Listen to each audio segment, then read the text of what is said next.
Stone Age people were grunting cavemen with spears. True or false? Absolutely false. They were gathering around and forming real culture as far as we've discovered. In Turkey, scientists uncovered a 12,000-year-old mystery that's revising history. It's a sophisticated cosmic calendar made out of giant stone temples that may actually be a warning from the stars. We're talking about Göbekli Tepe. This prehistorical site predates even Stonehenge, our classical stone ring circle, by 6,000 years. And it upends why we think Stone Age civilizations emerged and thrived. Here's how this discovery could change our collective history. Around 10,850 BCE, a massive comet, or better yet, a bunch of comet fragments, smashed into Earth. The skies darkened, the temperature dropped, big animals vanished, and it kicked off a mini ice age that lasted over 1,200 years. What's now a place called Gobekli Tepe was home to a group of humans who survived this entire chaotic event. After it happened, they started paying close attention to the sky. As a way of trying to control time a little bit more, they tracked the movements of the sun, the moon, the planets, and comets. This in turn led them to build a huge lunisolar calendar, the first one in the world.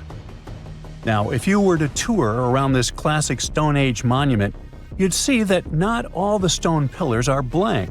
Some of them have carvings, like this main one with a bunch of V's on it. Turns out there are 365 V's, which scientists believe represent the days of the solar year. One of them, a V hanging on a bird's neck, is thought to mark a solar eclipse. Other pillars have dangerous animals carved on them, like foxes, lions, scorpions, vultures, twisting and crawling up the sides.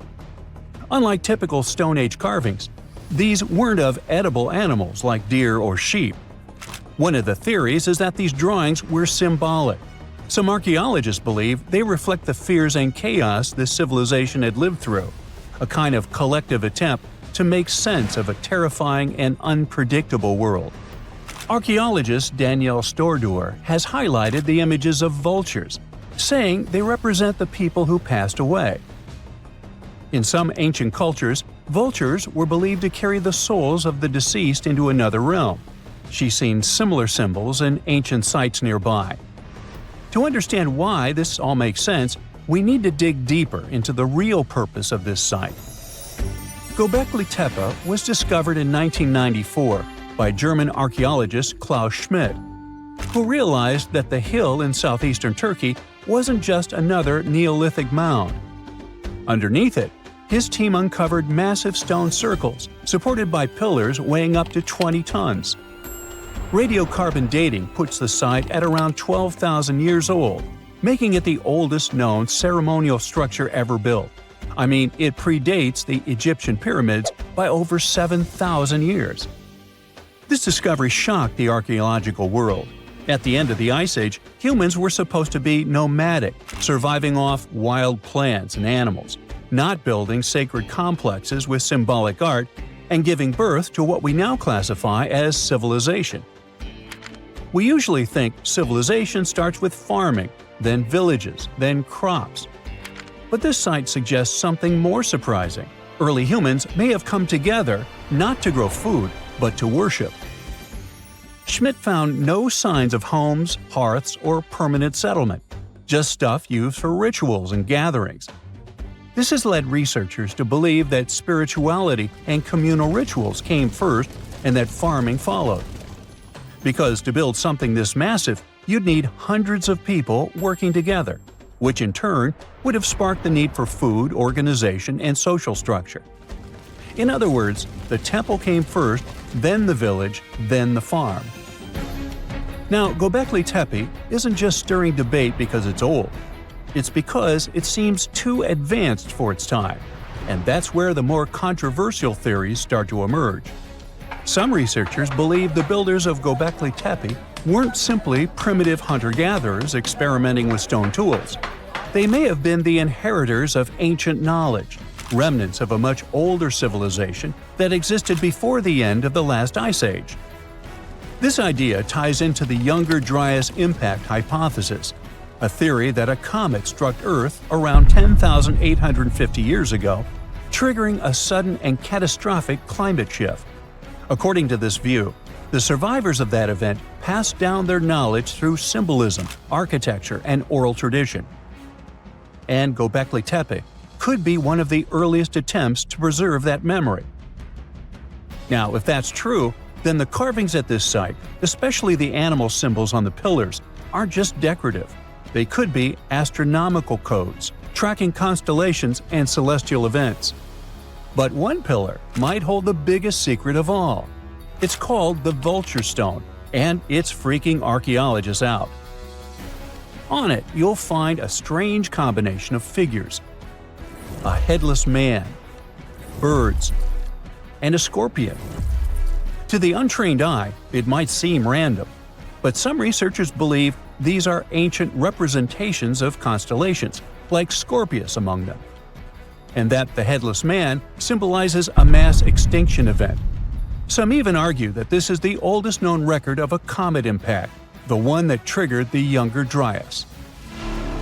And if you're wondering who this older lost civilization might have been, they are called Atlantis, or more neutrally, Civilization X. Theorists like Graham Hancock suggest that this advanced culture, destroyed in the chaos of the comet impact, passed fragments of its knowledge to survivors around the globe. In that case, Gobekli Tepe wasn't the start of civilization, it was the restart. Now, back to the stones. Pillar 43 may look like a celestial calendar at first, but when archaeologists recreated the sky patterns encoded in its carvings, they found a precise snapshot of the sky dating back over 13,000 years. It appears to show a meteor shower, a flood, and humanity's tragic end, aka the Headless Man. A snake rising from the ground might even symbolize tidal waves or destruction coming from below. But the story doesn't end there. Pillar seems to expand on the same disaster, the one they called the Terror of the Sky. You might see animals fleeing, waves, fire raining down. It paints a vivid picture of the meteor shower. But wait! While Pillars 43 and 56 may encode memories of a past catastrophe, Pillar 18 might be a forecast. That stone zooms in on the Aquarius constellation. If this sounds familiar, maybe it's from the phase Age of Aquarius, which is the age we're living in now. Some enthusiasts believe this may be a warning for us, and may be telling us that a similar meteor shower will hit Earth and thus you and me and us. I mean, chills! But hey, that's the kind of mystery that makes Gobekli Tepe so captivating. Today, archaeologists know that Gobekli Tepe was part of a much larger sacred complex, now known as Taş Tepeler. A network of ancient sites across the region, each with its own secrets and structures, but connected by shared patterns and motifs. In 2019, excavations began at this sister site, just 40 miles from Gobekli Tepe, known as Karahan Tepe. And here's the twist. Some researchers believe Karahan Tepe might be even older. Unlike Gobekli Tepe, which appears to have been primarily ceremonial, Karahan Tepe has signs of domestic structures like walls, tools, and perhaps even homes. And that changes everything. Because whether these sites were the work of highly sophisticated hunter-gatherers or survivors carrying the fragments of a lost pre-Ice Age civilization, one thing becomes clear. Our ancestors weren't just surviving. They were planning, tracking, and predicting. They were far more capable, curious, and connected to the universe than we ever gave them credit for. There are several places on Earth, awesome and mysterious, that evoke so many questions that some people believe they were built by or with the help of extraterrestrial intelligence. Let's explore those mystical destinations. In the hills above Cusco, Peru, you'll find an ancient Inca fortress called Sacsayhuaman. Some of the massive stones of its walls weigh as much as 360 tons. They're cut and fitted together surprisingly precisely, and no mortar is used. The stones used for this construction were transported over 20 miles from quarries. But how did the Inca do it? Did they ask for extraterrestrial help? Perhaps. But archaeologists disagree. They have found evidence that the Inca used advanced engineering techniques involving ropes and levers to move and fit the stones. Okay, let's move on to the Nazca lines. You can see them in the deserts of southern Peru. In this area, more than 800 lines and 300 shapes stretch across the deserted landscape. Those are called geoglyphs and are best viewed from the sky. That's how theories about alien involvement popped up. The lines were made by removing the top layer of reddish rocks to reveal the lighter ground beneath. And this is a pretty simple technique. You don't even need to use modern tools. The purpose of the Nazca lines is still a mystery, but most experts believe that they had some ceremonial significance. Now, the stone circle of Stonehenge must have something to do with extraterrestrial visitors, right? Those stones, some weighing as much as 50 tons, were brought from quarries hundreds of miles away. No wonder many people offered theories about alien intervention.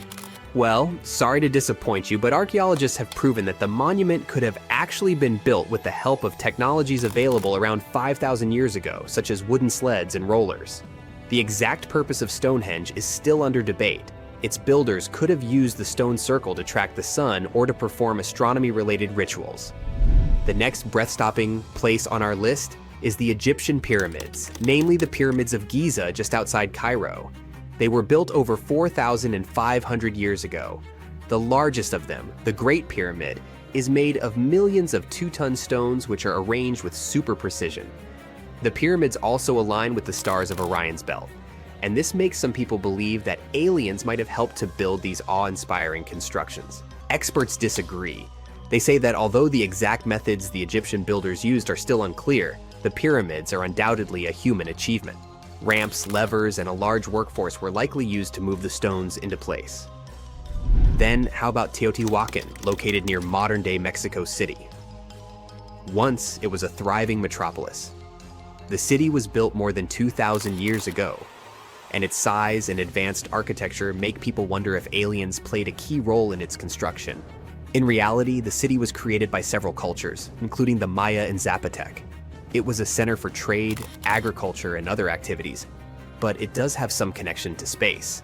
Its layout, with the pyramids aligned to celestial events, shows a deep understanding of astronomy. And still, it was the work of human hands. Now, let's travel to one of the most mysterious islands in the world, Easter Island. Nearly 900 stone figures known as moai stand there, some towering over 30 feet tall. These statues were carved from volcanic rock more than 1,000 years ago and moved across the island to their final resting places. This impressive feat, as well as the slightly creepy appearance of the figures, makes you think about some alien intervention, doesn't it? Well, another disappointment. It's believed that the Rapa Nui people used wooden sleds or rolling logs to transport the statues, and there's no evidence that extraterrestrials were involved. The last destination isn't even on Earth. In 1976, NASA's Viking 1 orbiter captured an image of what seemed to be a face on Mars. It sparked numerous theories about alien activity. The face seems to be staring up from the Martian surface, like evidence of the activity of an ancient alien civilization. But more detailed images from 2001, taken by the Mars Global Surveyor, revealed that the so-called face was just a natural mesa, an isolated flat-topped hill with steep sides. Have you heard of Göbekli Tepe? It's an ancient site in Turkey that literally made historians rewrite history books. Over 11,000 years ago, a group of prehistoric humans crafted an enigmatic masterpiece that's even older than Stonehenge.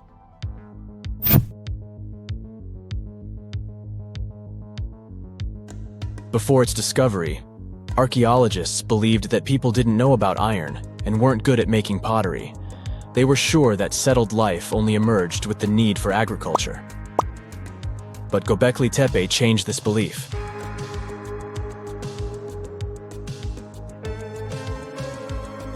The place has revealed that it was the temple that paved the way for a settled life, not agriculture. Until this discovery, researchers believed that farming was the catalyst for sedentary living. Meet Professor Schmidt, the guy whose findings changed this theory. He managed to prove that hunter-gatherer communities laid the very foundations of this way of life.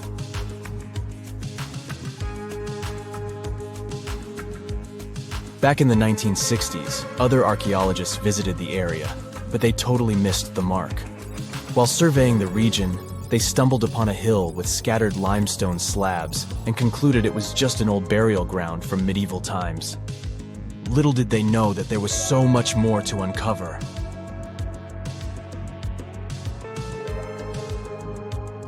In 1994, Schmidt embarked on his own survey of prehistoric sites in the area. Surprise! He instantly realized he had discovered something truly extraordinary. Unlike the nearby flat and barren plateaus, Göbekli Tepe had a gently rounded top, rising 50 feet above the surrounding landscape. Funny enough, the translation of this place's name is Potbelly Hill. Schmidt was sure only humans could have made something like this.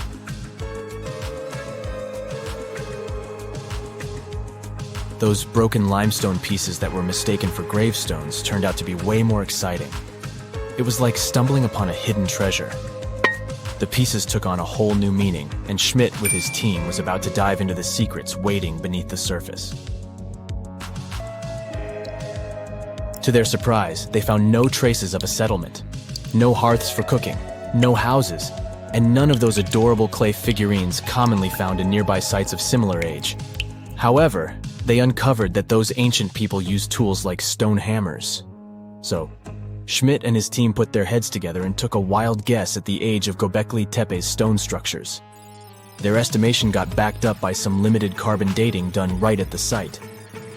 The ancient vibes of this place were finally starting to make sense. It was like a puzzle slowly coming together.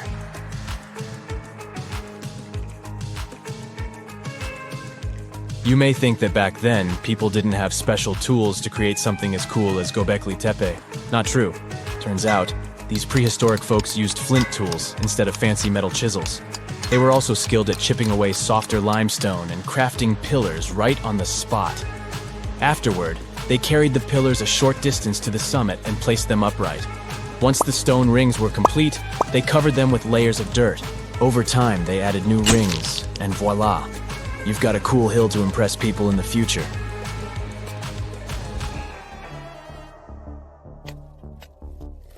During their first year of excavation, the team went through 15,000 pieces of animal bones from wild creatures. These people didn't have pet animals or grow their own food. They hunted wild animals for their meals. But things were about to change, because the place had everything they needed to start farming. Scientists say they had wild sheep and wild grains that could be domesticated. And guess what? Just 20 miles away, geneticists found evidence of the world's oldest domesticated strains of wheat at a prehistoric village.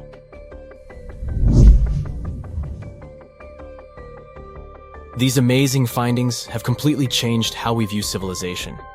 In the past, experts believed that people needed to learn how to farm and settle in one place before they could build temples and develop complex societies. But guess what? Schmidt's research flips that idea on its head. He claims that the incredible effort put into constructing these astonishing structures actually set the stage for the development of advanced societies. It means that societal and cultural changes happened before agriculture. Schmidt has this fascinating hypothesis about Göbekli Tepe. He thinks it could have been a special burial site where people left their loved ones. And here's the twist. The burial site was adorned with fancy statues and symbols representing deities from the spiritual realm.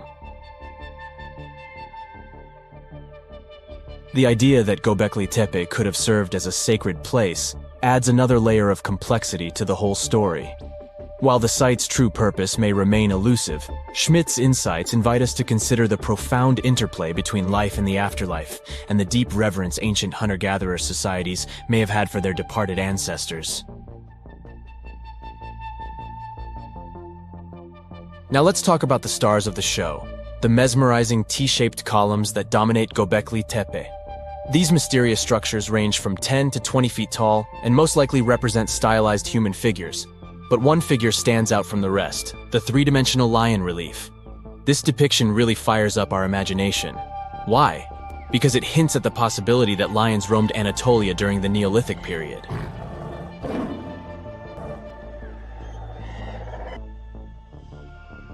These standing stones are arranged in circles and placed in rectangular pits.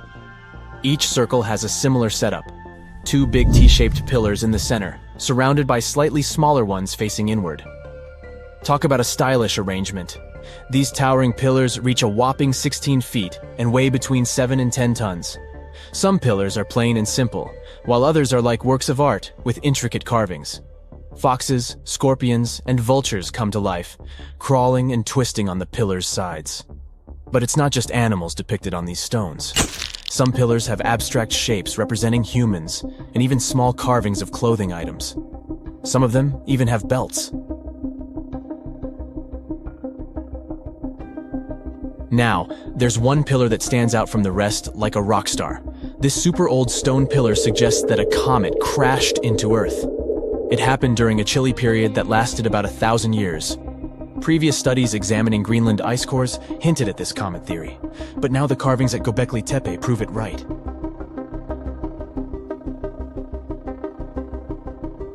The carvings on the pillars are like a historical comic strip. They even show a headless human figure. Researchers fed the images into a computer and discovered their connections to constellations, indicating that this temple might have been an ancient observatory. It's like our ancestors were trying to document this cataclysmic event in their own unique way. Archaeologists have been excavating and researching Gobekli Tepe since the mid-1990s, peeling back layers of history and providing us with a deeper understanding of the intricate relationship between various elements. They have no plans to stop the whole process for another 150 years. Who knows what else they'll find? You see, Göbekli Tepe has been labeled purely as a ritual site with no signs of domestic activities. We were led to believe that the absence of water meant it couldn't support semi-sedentary communities. But scientists believe it's time to shake things up and approach Göbekli Tepe with fresh eyes. It's time to question what we believed before and use new evidence and different ways of thinking. Like, there might have been a group of people living in the area who didn't stay in one place all the time. They moved around a bit but still had their own civilization, living in the area semi-sedentarily. Göbekli Tepe is not just home to a single temple, but an astounding collection of over 20 ancient structures. As archaeologists delve into the depths of this wonder, they are unraveling its unique layout, featuring two prominent focal points at the heart of each establishment, complemented by smaller structures and dividing walls. What's even crazier is that in this area, there are over 200 obelisks, which are narrow tapering monuments.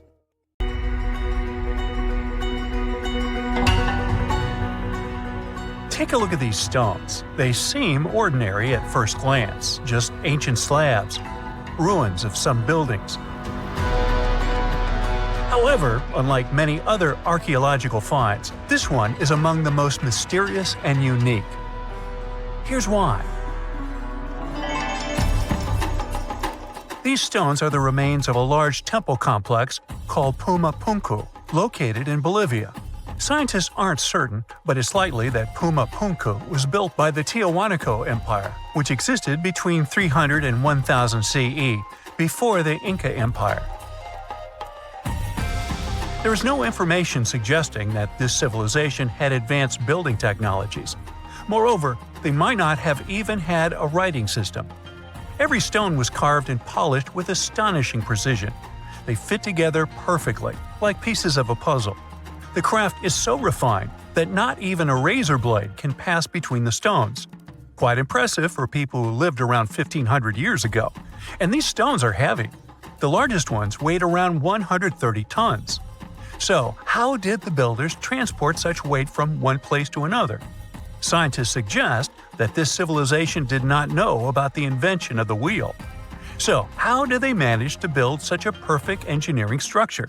Did Tiahuanaco have the knowledge and tools for stonework? Or did someone else build Puma Punku? There are several theories about this. Theory 1. There was some advanced civilization that came to South America, interacted with Tiahuanaco, built this engineering marvel, and then left. Theory 2. Some beings from another planet came to Earth, showed humans how to build perfect structures, and created Puma Punku. This theory is dubious. Another idea from this series suggests that Puma Punku was built by mythological creatures from the South American culture at that time. Theory 3, the most likely one. There is no mystery here. Tiwanaku was indeed an advanced civilization with incredible building technologies. So, what do you think?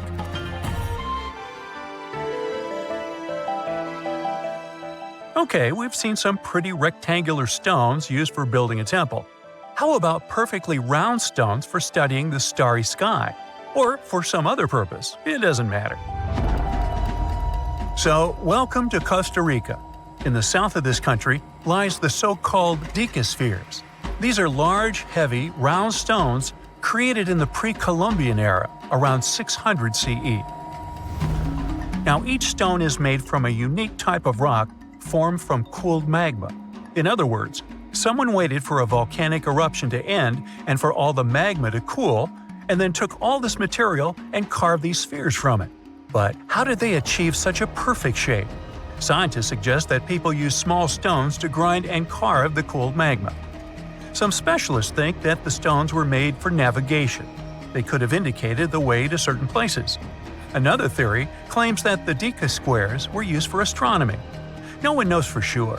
We may never get the answer to this question because the people who knew the secret of the stones disappeared after the Spanish expansion.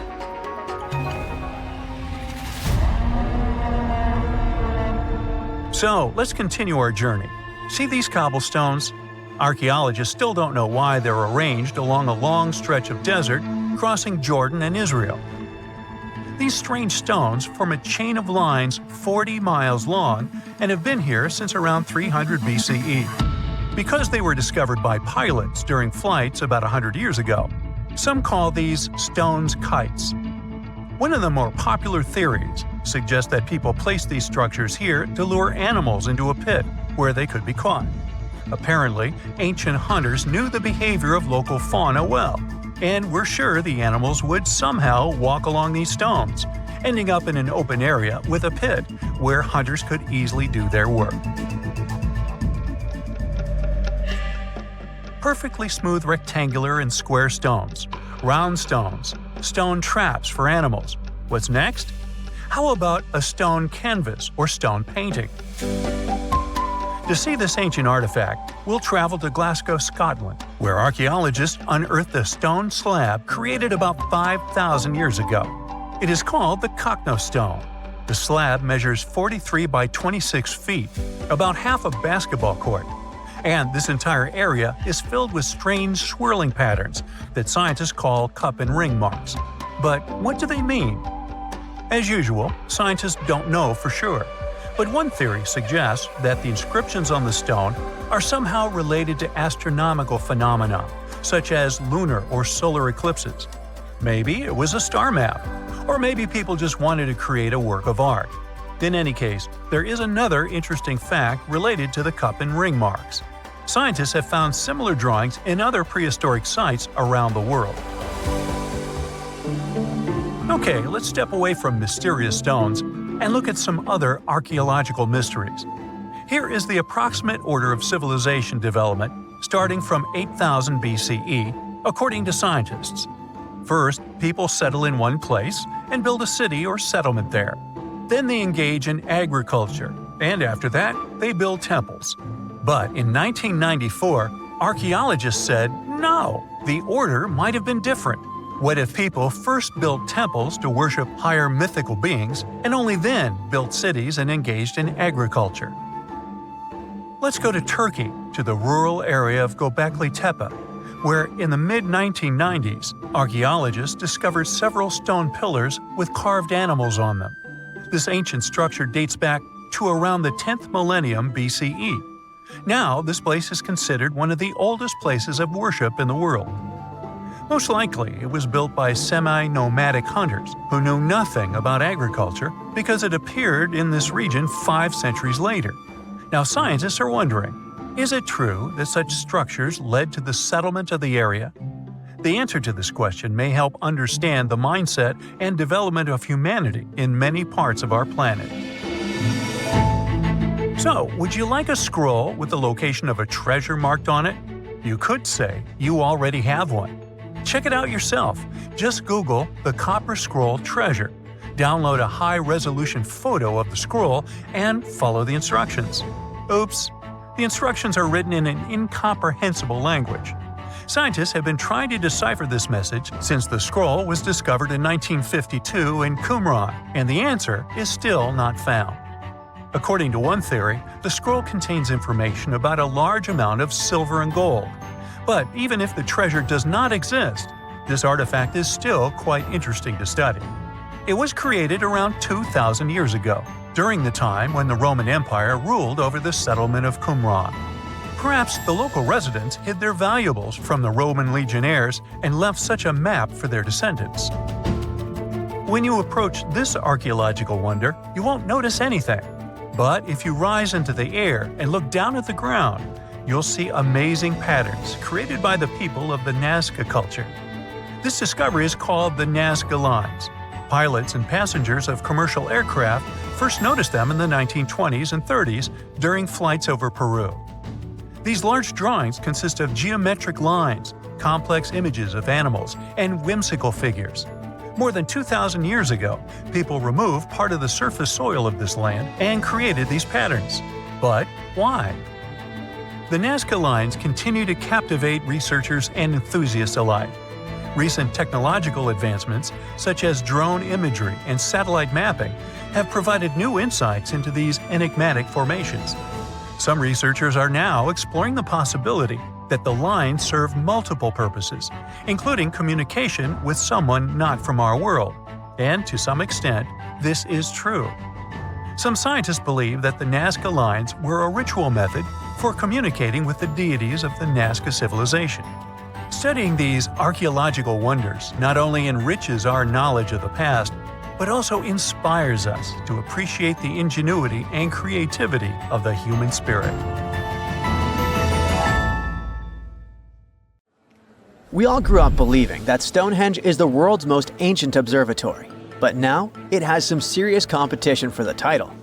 Nabta Playa was built more than 2,000 miles away in southern Egypt and thousands of years before Stonehenge and even the pyramids of Giza.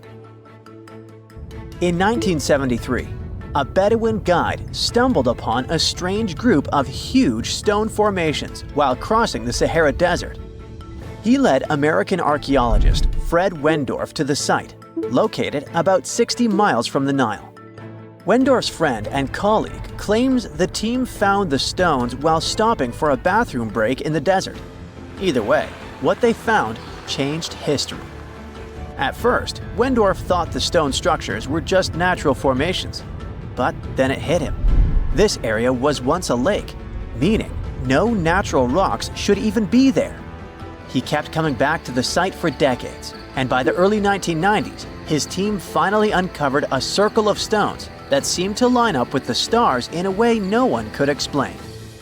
After 7 long years of trying to crack the mystery of the site, Wendorf reached out to an expert in archaeoastronomy. They study how ancient people used the stars. One evening, while the expert sat in the cool desert sand staring at the stones, he realized that they formed a pattern radiating outward from a massive burial mound. One by one, as they dug into the sediment, the buried megaliths started lining up like spokes on a wheel.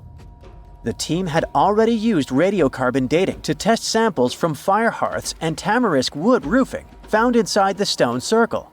Nabta Playa had dozens of standing stones, all a few feet tall. Some of them lined up exactly with the sunrise on special days, and others matched up with bright stars in the sky. Inside the big circle, there were 6 special stones that may have been used for rituals or marking important times of the year. Around them, 29 standing stones might have worked like a simple calendar to help people know when it was time for something important, like the summer solstice, the longest day of the year. When the sun rose in just the right spot, it was a sign that the rainy season was coming. The stone circle once aligned with the brightest stars in the northern sky: Arcturus, Sirius, and Alpha Centauri. Some stones even pointed to the constellation Orion. By tracing Arcturus's movement across the sky, they figured out that it matched perfectly with the circle around 4800 BCE. That means it was the oldest astronomical site ever discovered. And the people of Nabta Playa may have been watching the stars thousands of years before telescopes were even invented. It looks like it had a huge meaning for people living and traveling through the desert. Over 10,000 years ago, the long, cold, and dry ice age that lasted for tens of thousands of years was finally fading away. Northern Africa got massive monsoons and rains that filled up seasonal lakes. So, parts of the desert turned into short-lived oases. For the nomadic people who roamed this harsh land, these summer rains were everything. Their entire way of life revolved around cattle. When archaeologists opened the central tomb at Nabta Playa, they dug up cattle bones and even a massive rock carved into the shape of a cow. The people who built it used the stars to guide them and find hidden watering holes like Nabta Playa, which likely held water for about 4 months a year, starting with the summer monsoons. But there was no North Star back then, so instead they navigated using bright stars and the way the sky seemed to spin in circles above them. When the lakes were full, the standing stones would be partly submerged, and from the western shore, you would see the reflection of the stars on the dark water. Nabta Playa is way less famous than Stonehenge, perhaps because its stones were buried and the famous site in England was open to visitors for thousands of years. Sadly, when Nabta Playa did become famous, some tourists ruined parts of it by moving stones around, which messed up the ancient star alignments. To protect it, the authorities moved everything to a museum where people can see the stones and the carved cow statue without damaging them. The Egyptian Observatory isn't the only construction similar to Stonehenge. It has versions that were used for different purposes from Germany and France to the US and the Andes in northern Peru. This last one is actually one of the oldest big structures ever built in this region. The circular plaza is made of 2 giant stone walls arranged in a ring. It was likely used for ceremonies and gatherings. Scientists have carbon dated it to be about 4,750 years old, which means it was built before the Great Pyramids of Egypt and Stonehenge. The plaza had 2 entrances and a special layer of clay, soil, gravel, and charcoal underneath. It was carefully planned and built. Archaeologists also found ceramic pieces, quartz crystals, and gemstones at the site, so it was definitely a special place. People visited it for centuries, but at some point it was sealed off, probably because of changing beliefs and traditions. The most recent discovery was the remains of a large timber circle roughly the same age and with parallels to Stonehenge, all the way up in Denmark. This open-air structure was likely part of a special area where prehistoric people from the late Neolithic and early Bronze Age gathered for rituals and ceremonies. The circle was made up of 45 giant wooden posts, forming a huge ring about 100 feet wide. The wood is gone now, but scientists believe tall timbers once stood in the holes and created an impressive wood henge. No one knows exactly what these circles were used for, but archaeologists have found animal bones and food remains at similar sites. So people probably used to gather there for feasts and rituals. In 2024, scientists found 2 ancient stone circles from the Neolithic period in Dartmoor National Park in England. Some archaeologists believe they might form a sacred ark. Many of Dartmoor's stone structures were built in a curved shape on the high ground in the center of the area. A long time ago, Dartmoor was covered in forests, so people may have used the high ground as important markers. One of the newly found circles fits inside this ark, but the other one is outside of it, to the north. This could have been an entrance point into the ark. There's also a raised bank of earth near the stones, which looks similar to other famous Neolithic sites, like the Ring of Brodgar in Scotland and Stonehenge itself. This means the people who built these circles may have visited Stonehenge or been inspired by it. Archaeologists in Oman found ancient stone monuments called tralith, which got the nickname Arabian Stonehenge. They were finished about 2,000 years ago, but no one knows for sure who built them or why. Scientists also found stone hand axes that are incredibly old, between 300,000 and 1.3 million years old, from the time when the first humans left Africa. At another site in central Oman, archaeologists discovered a Neolithic tomb from around 5000 to 4600 BCE. There are 2 chambers with the bones of dozens of people inside beneath a giant megalithic structure. Nearby, they also discovered rock carvings that were made by people who lived in the area. And then there is another Stonehenge look-alike, this time in Saudi Arabia, that was used as an apartment complex thousands of years ago. Archaeologists discovered a total of 345 stone circles by looking at aerial photos of a lava field. Each circle is between 13 to 26 feet and has at least one large standing stone in the middle. These structures still have remains of stone walls and doorways. Stone circles like Stonehenge are often linked to ceremonies and rituals, but scientists say that many early houses were actually built in round shapes, and rectangular homes only became common much later in history. Hey, if you think Stonehenge is one of the oldest stone monuments ever, well, let me introduce you to Göbekli Tepe. Buckle up, we gotta travel to Turkey to meet this really old guy. Yeah, he's too old to travel.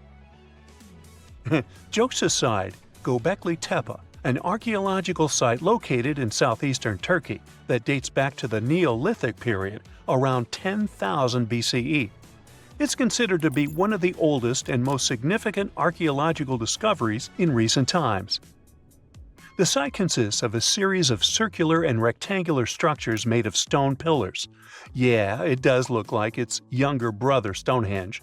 Some of those pillars are decorated with intricate carvings of animals and other symbols.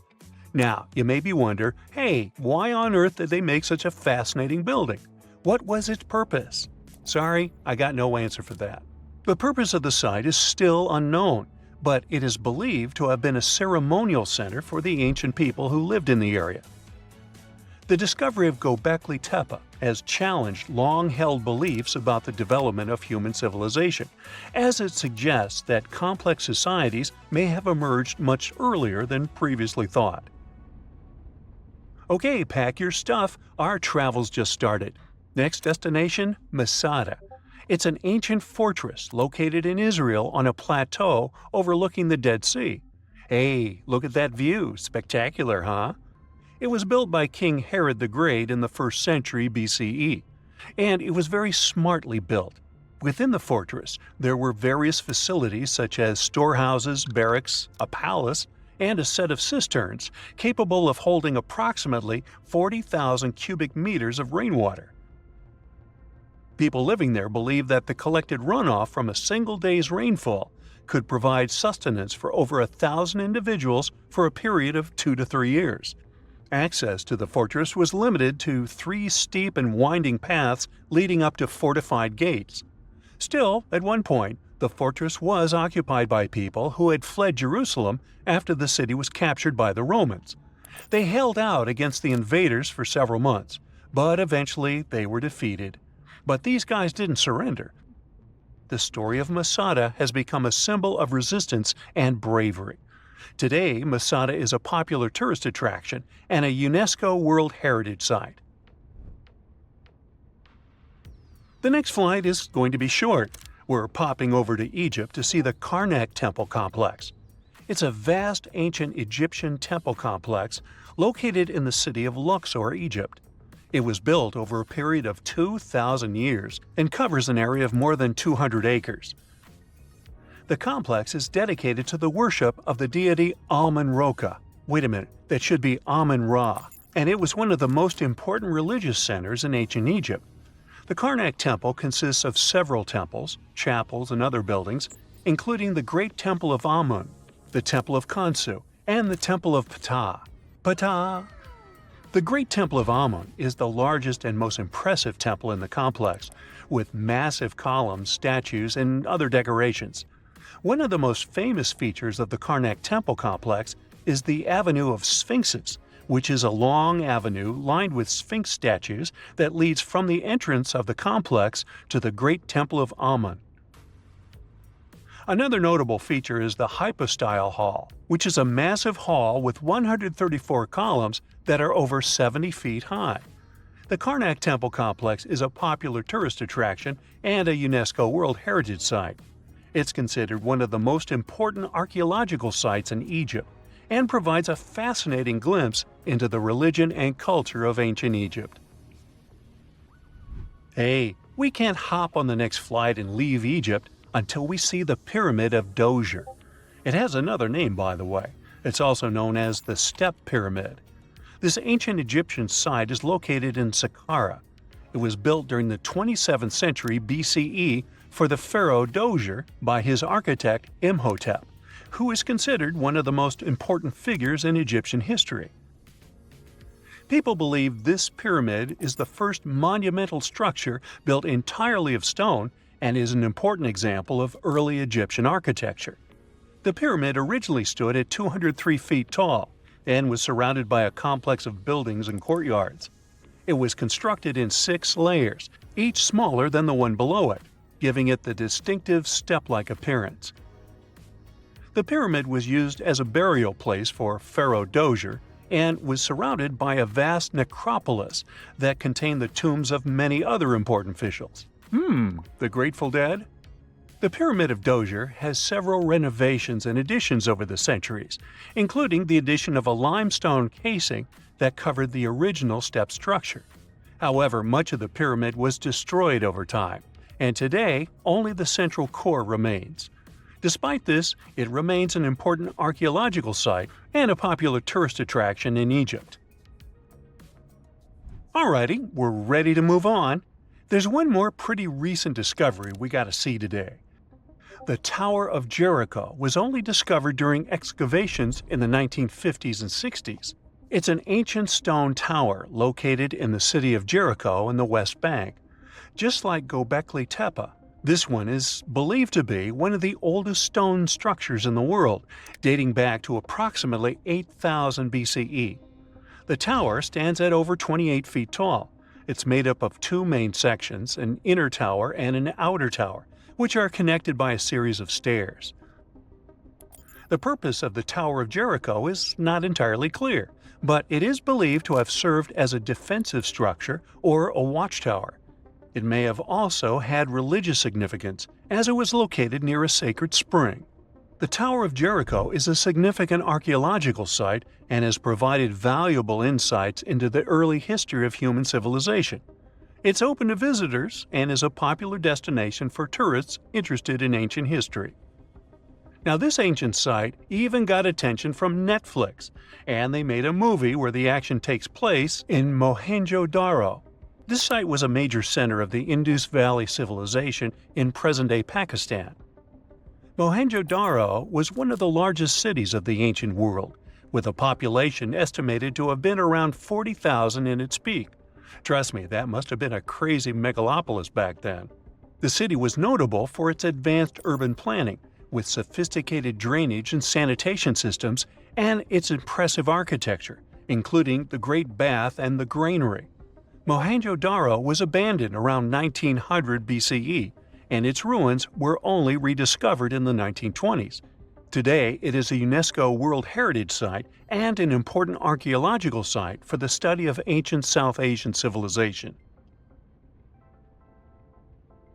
We're heading to a teeny-tiny country that has quite an impressive history. Welcome to Malta. The Tzigantsia Temples are a Neolithic site located on the Mediterranean island of Gozo. They're probably one of the oldest freestanding structures in the world, dating back to around 3600 to 3200 BCE. The temples consist of 2 megalithic structures, each with multiple rooms and altars. The name Tzigantsia means giant tower in Maltese, as people believe that only giants could have built such massive structures. The temples are believed to have been used for religious purposes and are considered to be an important example of prehistoric architecture. They were added to the UNESCO World Heritage List in 1980. Well, you must be pretty tired, but there's one more place we gotta visit today. Our plane is already landing in Armenia, and we're here to see the Temple of Garni. Look, this one is well preserved. This temple dates back to the 1st century CE. It was built by King Tiridates I as a dedication to the sun deity Mir. Sadly, the temple was destroyed in the 17th century during an earthquake, which is quite a common thing for this area, but it was later reconstructed in the 20th century. Today, it's a popular tourist attraction and is also listed as a UNESCO World Heritage Site. Recently, scientists made an astonishing discovery that might solve Stonehenge's mystery. They found something hidden deep within the DNA of Stonehenge's Sarsen rocks, the huge monolithic ones, and it might reveal why our Neolithic ancestors designed and built this thing in the first place. Over the years, scientists have been scratching their heads trying to figure out where the huge Sarsen rocks came from. For years, they believed they came from a quarry just 15 miles away from the site, known as Marlborough Downs. At this site, they found similar minerals to the ones that make up the Sarsen rocks. But it turned out there was more to this story than they thought. The understanding of how Stonehenge was built is always changing. Scientists need to really travel back in time to uncover its mysteries. Where did the rocks come from? How were they carried? Why was the site built? You see, the Stonehenge site, located at Salisbury Plain in England, is made up of two main types of stone.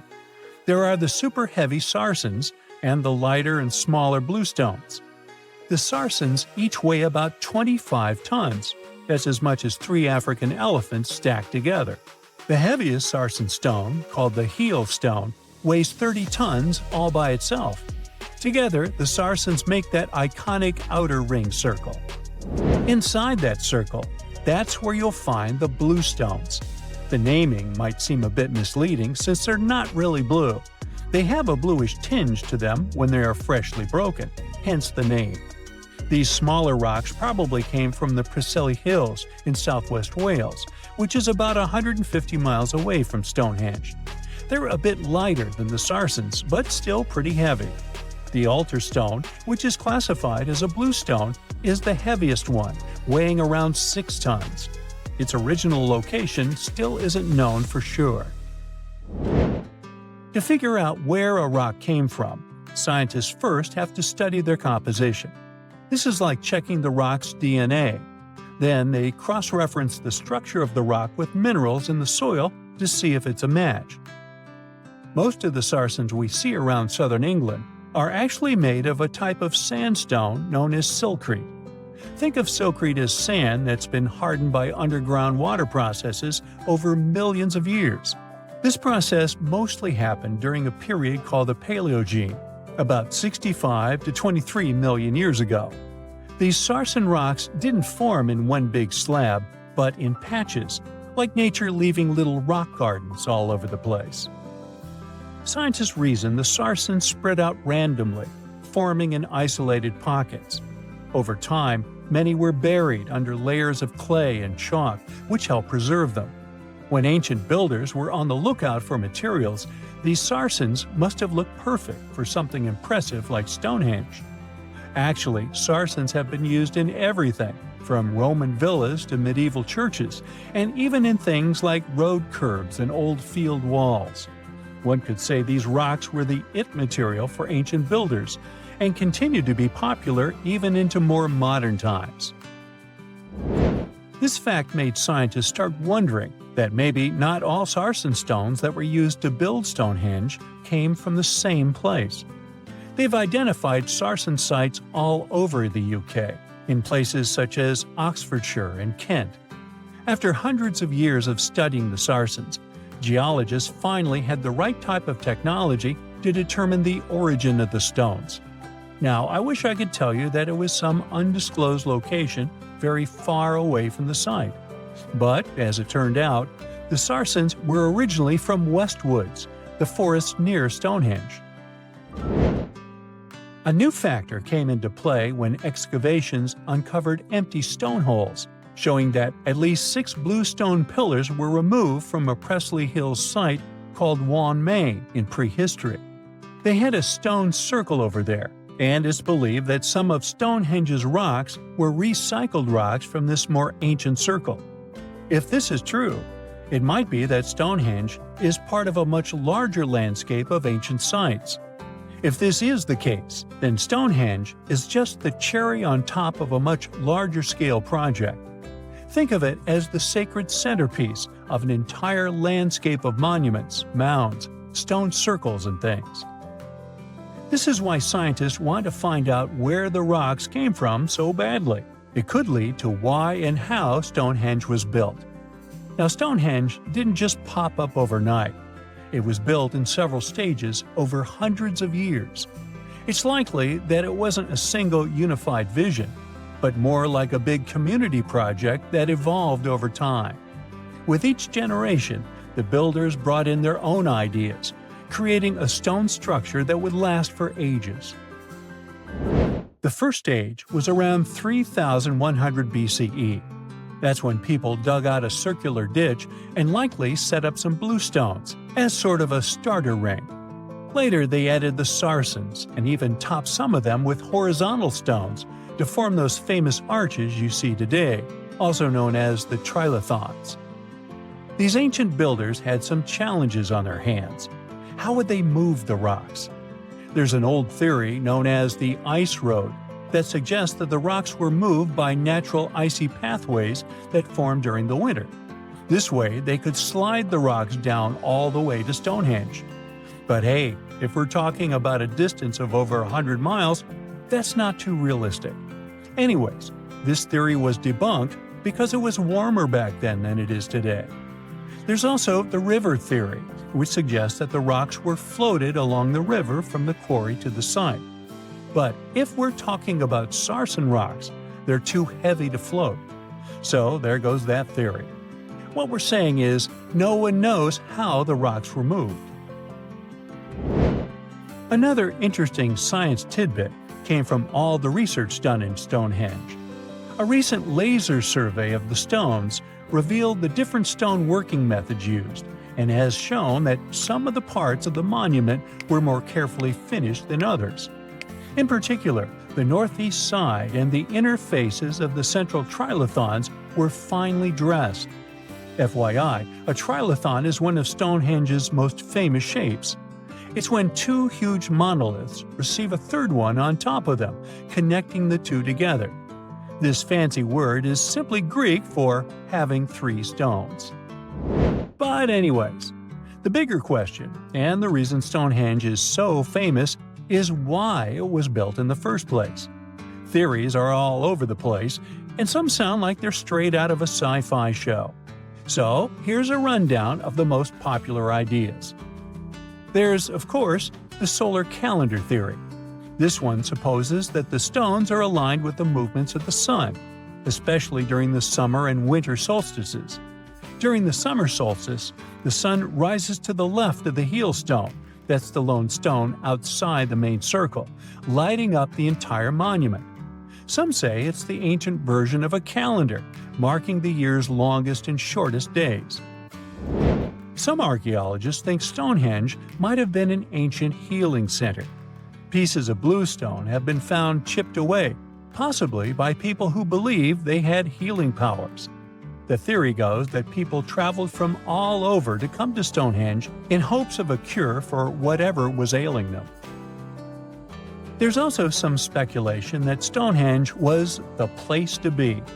Think of it as an ancient gathering spot.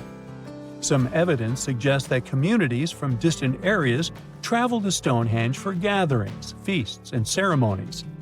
Studies of bones found near the site show they came from all over Britain, making it a sort of prehistoric meetup location.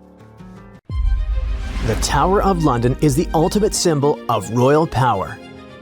For nearly 1,000 years, it housed kings, queens, and the crown jewels. It served as a fortress, palace, and prison. It is one of the most studied and documented historic sites in the world. Yet, archaeologists uncovered unsettling human remains only 10 feet right under the walkway. Who were these people, and how did they stay hidden for so long? The Tower of London sits on the River Thames, in the heart of London. It's a true medieval castle with thick, well-preserved stone walls, armored gates, and watchtowers like you only see in movies. It was built almost a millennium ago, When William the Conqueror took control of England, he needed a fortress to lock the city down and send the message, "The new king is here, so better behave." The entire castle complex covers 18 acres, which is about the exact size of the White House grounds. It still keeps and displays the crown jewels under guard. The citadel was also a high-security prison for centuries, holding high-profile prisoners locked away. But it wasn't just a prison for humans. For centuries, the tower was a royal zoo filled with lions, elephants, and leopards. The King of Norway even sent a polar bear, which was allowed to swim in the Thames on a long leash to catch fish. One of the biggest attractions is the White Tower, a massive stone keep. Rising about 90 feet, it had been the tallest building in all of London for hundreds of years. Kings famously whitewashed the stones to make them gleam. It stood out like a blinding beacon above the dark, muddy city. Another must-see spot is the Chapel of St. Peter ad Vincula, the tower's historic church. It served as the final resting place for famous prisoners and nobles alike. It was just outside of this very chapel that archaeologists made a chilling discovery. The mystery started in 2019 when a routine check uncovered 2 burials.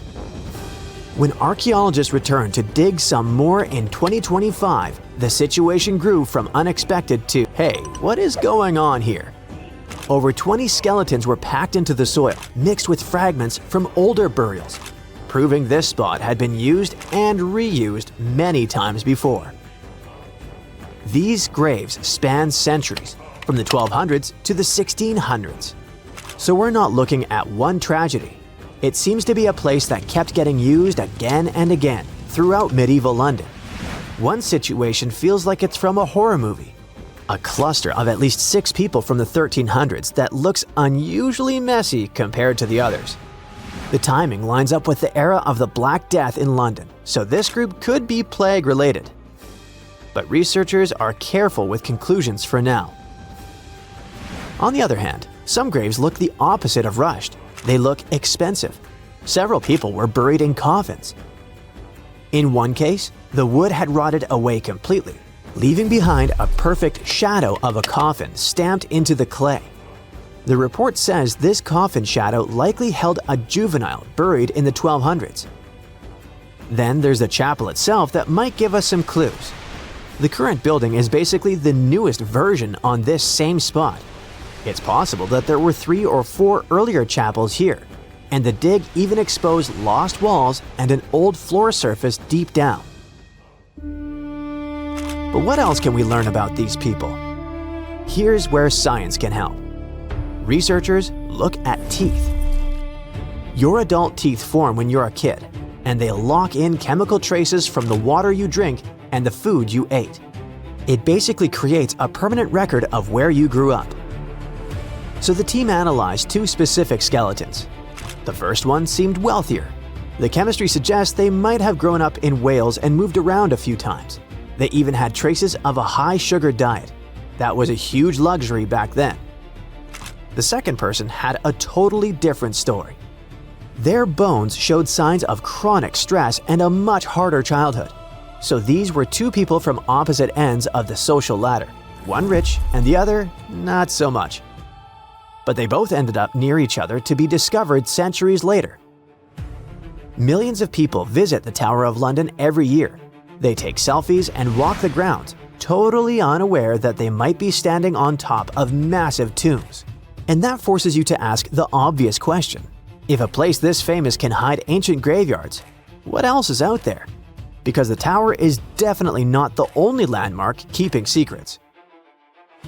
In 2019, the fire at Notre Dame forced a massive rebuild. That construction forced workers to lift parts of the floor and reveal a spooky secret. Several tombs hiding 2 human-shaped lead sarcophagi, sealed like metal time capsules. And inside, there were details that shouldn't survive: fabric, hair, and even leaves that were left on the head.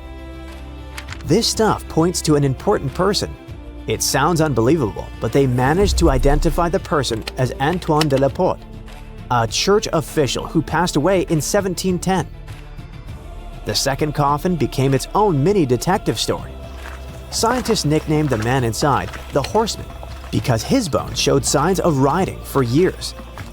Some new analysis suggests that he could have been Joachim du Bellay, a well-known poet from the 1500s. So, we have secret graves in London and Paris. That part almost makes sense. These are old, crowded cities where people have lived for centuries. But there's one place on Earth where history wasn't supposed to happen at all. Antarctica. Yes, almost literally the edge of the world with nothing human anywhere nearby for hundreds of miles.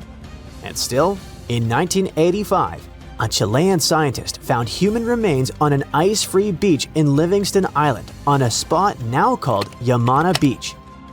A human skull in Antarctica sounds impossible, but the dates make it worse. When the remains were studied, the person appeared to be a young woman around 21, likely from the southern Chilean channels. She passed away in the early sealing area, roughly 1819 to 1825. That's basically the opening minutes of humans showing up in that region. So why would a young woman end up there? One idea is that she might have come with early sealers, maybe as a guide or part of the crew. The original researcher even suggested she could have been abandoned there for unknown reasons. Plus, the spot where they found her is known to have been visited by early 19th century sealers. The pieces fit together somewhat, but no one can really pin down the story. And it gets even stranger. The first discovery in 1985 was her skull, but later researchers came back to the same area and found more human bones. In 1988 and again in 1993, they recovered 2 femurs, basically thigh bones, near the original site. The big question is obvious. Were those bones from the same person, or did more than one person pass away here? The plan was to use DNA testing to check if the femurs matched the skull. If these 3 sites prove anything, it's that new discoveries could be anywhere. But the really exciting part is daydreaming about where we could go next. We are entering a phase where technology could make history feel like time travel. Think about what we can do with the gathered data. We can already pull DNA from a tooth to find out what someone ate or where they grew up. Maybe one day we could take that biological code and use AI to completely recreate a person. Imagine a digital human that looks just like them, with the right eye color, skin texture, and even scars. Then we combine that with the environment. Laser scanning allows us to map every inch of those buried foundations. If you feed that into a physics engine, you can rebuild the walls that fell down 500 years ago. That means in our lifetime, you might not just visit the Tower of London to see it as it is right now. You could strap on a headset and step inside the chapel as it looked in 1348, being face to face with history, just without the bad smells or the risk of catching the plague. Now, history isn't just carved in stone, but these drawings on 11,000-year-old rocks might be warning us about a freaky future. Both the Mayans and the people at Göbekli Tepe made big predictions about humanity's future. What's eerie is that despite being hundreds of miles and years apart, they used similar symbols. Now, let's get one thing straight. Ancient civilizations often depicted their deities as humanoids. You'll find humanoid representations of celestial beings in ancient Egypt, but also in pre-Columbian societies from the Americas. For example, Aztecs had an important deity they called Quetzalcoatl. He was related to the wind, Venus, and the sun. In some ancient Aztec art, he's depicted carrying a tiny handbag. The shocker is that a very similar winged figure was represented by the Assyrians. Now, it's already odd that they chose similar forms to represent their gods, even though these civilizations didn't have any contact with each other. But to draw an almost identical handbag, that seems like a bit of a stretch. Of course, now, when we say handbags, we mean carvings depicting things that look like modern handbags. Not quite Coach or Prada, but you get the idea. Some theories suggest this mysterious handbag could be related to time travel. We've seen that Gobekli Tepe tells of a great flood that destroyed an ancient civilization. But during that civilization's time, They raised cattle and grew food. They knew how to handle seeds and grow crops. According to one theory, this stylish accessory could have been used for carrying seeds. Since Gobekli Tepe is believed to be near where Noah's Ark might have been found, the people of the area could have gathered seeds to plant in the New World after the Great Flood. Strange? Definitely. But so is everything we've been talking about, so let's roll with it. Another theory on the meaning of the handbag has a much more straightforward approach. In multiple ancient cultures, the circle was used to represent spirituality and non-materiality, but the square was often associated with concepts of the earth and materiality.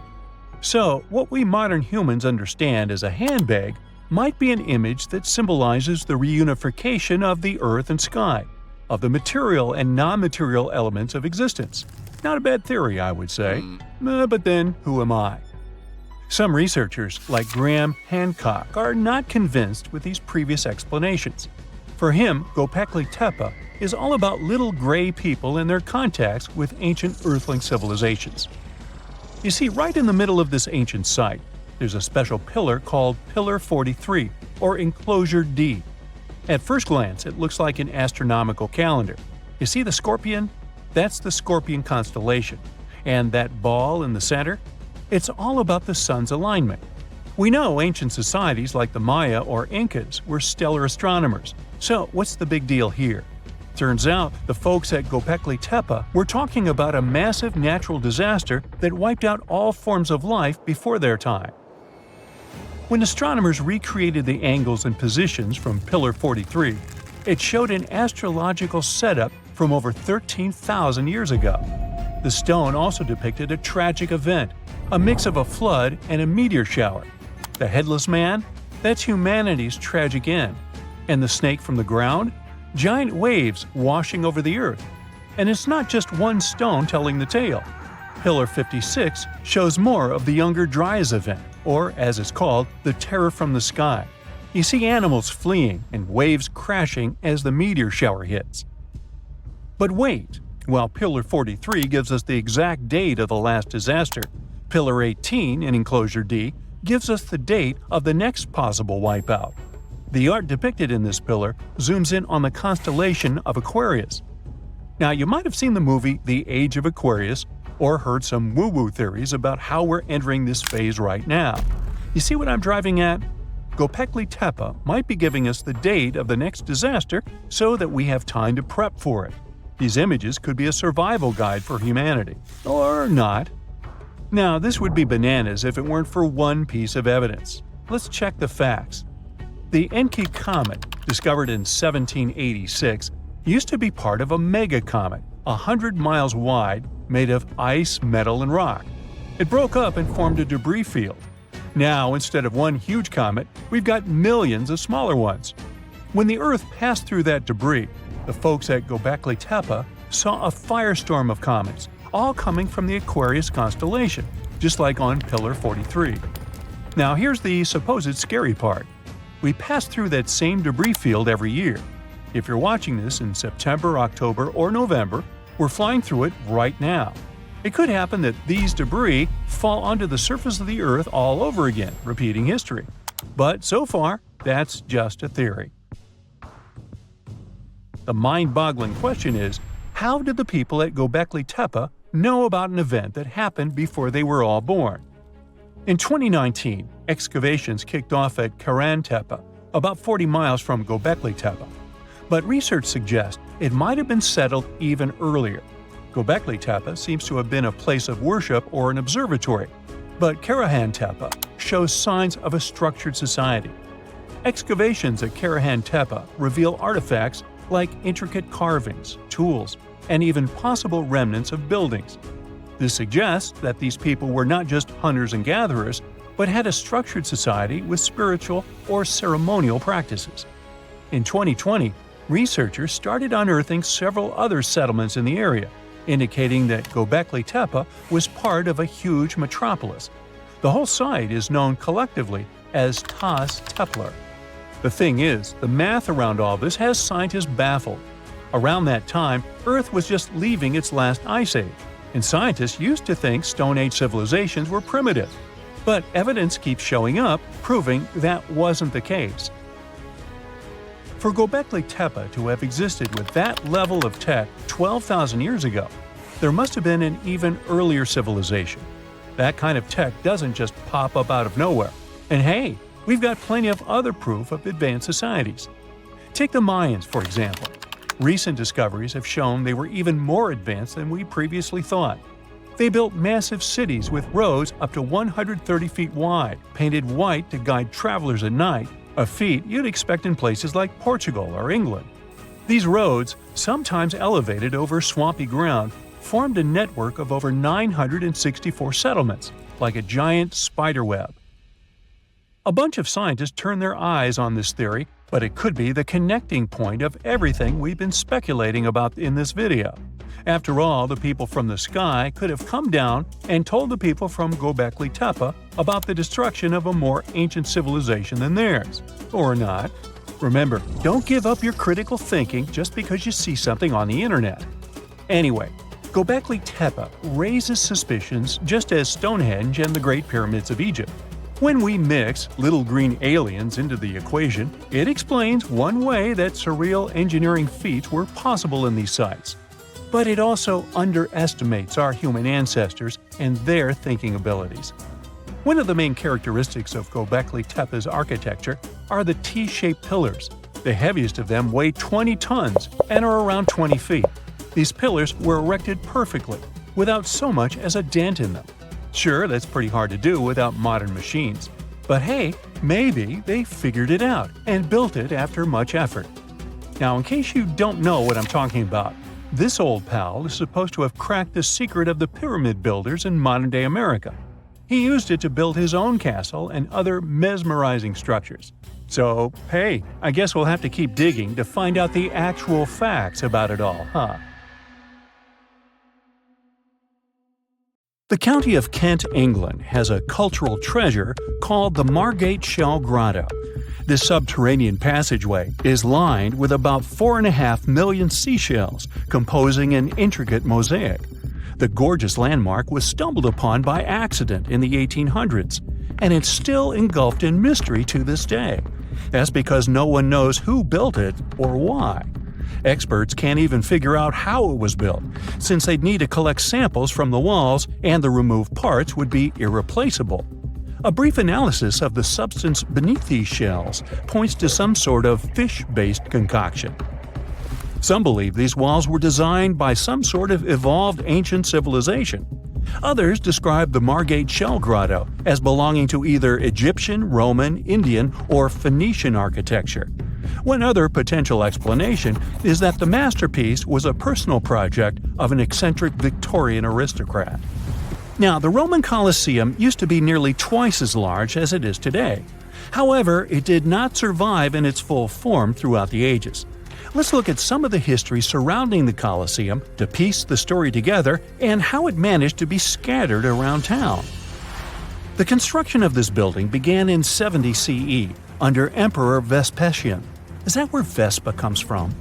Ever since it first opened, it was home to lots of activities and shows, featuring the mighty gladiators and a large array of exotic animals. And we'll leave it there. Its architectural glory started to dim down in 217, when a fire struck the upper parapets and much of the building's interiors. It took a whole century to finish the repairs for the damages, but the first form of the Colosseum would be gone forever. The downfall continued with an earthquake that affected southern Italy in 443. At this point, a big part of the Colosseum's outer ring was damaged. After the Siege of Rome, which happened in 472, locals met hardship, so a lot of them had to rely on selling pieces of limestone from the ancient Colosseum. Its most devastating blow came from another earthquake, which happened in 1349. This is when the south side of the building completely collapsed. That's when it started to look more like the building we see today in the Italian capital. However, the pieces of stone that were shaken off from the Colosseum were used to rebuild some other famous landmarks in Rome. So, if you just think about it, the missing part of the Colosseum isn't missing at all. It's just been repurposed, scattered around the city. Official efforts to preserve the Colosseum started around the 17th century and have been developing ever since, culminating with the massive Roman building being named one of the 7 wonders of the world in the 21st century. Now, the Colosseum may be the most famous, but it's certainly not the only ancient amphitheater worth mentioning. Continuing the list is the Amphitheater of El Jem, which dates to around 238. You'll find it in the small Tunisian town of El Jem. History connoisseurs may know El Jem as one of the best preserved Roman stone ruins in the world. It stands at about 100 feet tall and has the capacity to host around 35,000 people. No list of important ancient sites is complete without mentioning the glorious city of Pompeii in Italy. A massive eruption of the Vesuvius volcano covered the entire city in a considerable layer of volcanic ash. Luckily for us, though, what was left underneath that layer was very well preserved, and it's been studied ever since its discovery in the 1800s. Pompeii was originally inhabited by the Oscan tribe long ago, but it was then transformed into a colony during the ages of the Roman Empire. It has some of the best preserved villas, baths, shops, and even residential buildings. Tourists can also walk across paved streets and see artworks like sculptures, mosaics, and wall paintings. Now, when visiting Peru, most people head over to Machu Picchu. But let me tell you a little secret. Machu Picchu is not that ancient, as it's estimated to have been built in the 15th century CE. If you're looking for something a bit older, the ruins of Caro, also situated in Peru, might be a better choice, as it's one of Southern America's oldest urban areas. No sign of brutality was ever found here in this area, so archaeologists suggested that this place was home to a peaceful society. It's believed they used commerce to make ends meet, and they also enjoyed music. That's because one of the most significant discoveries made here at this site was the impressive collection of musical instruments, which featured 37 cornetos made of animal bones, like deer and llama. Another 33 flutes were found here, which were estimated to date as far back as 2170 BCE. The ruins of the ancient city of Pella in Jordan date back to over 6,000 years ago. They are also a notable example of advanced societies that have been long gone, as it features ancient theaters, Roman baths, and a fountain house. What makes this location even more important is the fact that archaeologists believed it has been populated ever since the Stone Age. The ancient theater of Fourvière is a secluded gem hidden in the French city of Lyon. Archaeological data estimates it was built over 2,000 years ago, and it offers a gorgeous view of the city. Able to seat about 10,000 people, this ancient theater is home to the famous Nuit des Fourvières, a music festival. Now, back in Greek and Roman times, it was called Heliopolis, or the City of Sun. These days, Baalbek features a temple complex that's home to 2 of the biggest Roman temple ruins, the temples of Bacchus and that of Jupiter. Should you want to visit it, you'll need to head over to eastern Lebanon, where these temples are wonderfully preserved to this day. We do know they date back to about the 2nd or 3rd century. The Ellora Caves in India are said to date back as far as 600 CE, and they stretch across more than a mile. Located in the state of Maharashtra, here's where you can visit a rare array of 34 temples, which were intricately carved out of the mountainside. They're filled with delicate works of art like paintings and sculptures. The so-called Cradle of Humankind is home to the oldest record of humankind's history. It's found near Johannesburg in South Africa and features some of the oldest hominin fossils ever discovered. Here you can find roughly 40% of the world's human ancestor fossils. One interesting fossil is that of an Australopithecus africanus called Mrs. Please, who's estimated to have lived around 2.5 million years ago. Fun fact, they even let you have a wedding here. Another temple complex that goes back to the 10th century is Kol Kir, and this one is in the jungles of Cambodia. The journey to reach this ancient site is not easy, and most tourists prefer to use tuk-tuks, a 3-wheeled taxi to get there. The most important monument here at Kol Kir is named Prasat Tham. Only a limited number of tourists are allowed to climb the staircase to the top to reduce their exposure to damaging elements. But the views are worth it if you don't have a fear of heights. You'll see about 40 inscriptions that go as far back as 932.